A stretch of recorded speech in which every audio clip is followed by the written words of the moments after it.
Hi, this is Reagan again, and I just wanted to talk to you about some of your valves and the importance of knowing where they are.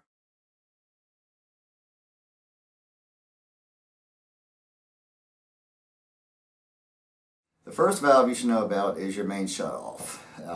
Whether you own the home or not, it's a very important thing to know. So what you're going to look for, and this is normally in the utility room of the house, is you're either going to have a ball valve or you're going to have a wheel handle valve. Typically you'll see them coming out of the ground or coming out of the wall, and they should be associated with the pressure reducing valve. Again, this is an illustration of a wheel valve that we've taken from the boneyard and a pressure reducing valve. So this is what you normally will see. If you're in a crawl space, the valve might be underneath the house, which is kind of an inconvenience, but again, it's very important to know where the valve is. Anyway, any valve you look at, if you're looking at the handle, clockwise is always the way to shut it off. Whether you're with the wheel handle valve or a ball valve, you always turn it clockwise to shut it off.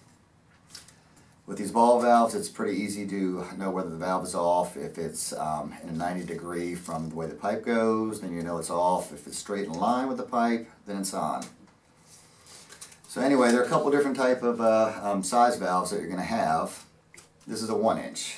This is pretty uncommon, but some larger homes have a 1-inch valve. It's probably a little bigger than a quarter. So again, it's pretty easy to identify what your main shutoff valve is. More commonly sized valves are the 3/4 valve. This is in probably about 90% of homes. The diameter is about the size of a quarter. And again, the reason I'm just explaining these sizes is so that you know what to look for to shut your valve off.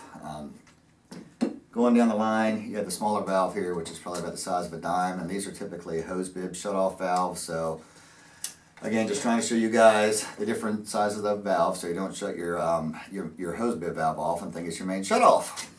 So anyway, in case of an emergency, it's good to know where your valve is. But again, the first place you're going to look is normally in the utility room by the water heater. Look for the pipe coming out of the ground or coming out of the wall. And again, just know where it is for an emergency situation. If you don't find it there, you know, sometimes they're behind access panels or again in crawl spaces, and sometimes they're covered up with furniture, which is a very bad idea. But again, always know where your main shutoff valve is and have it readily available.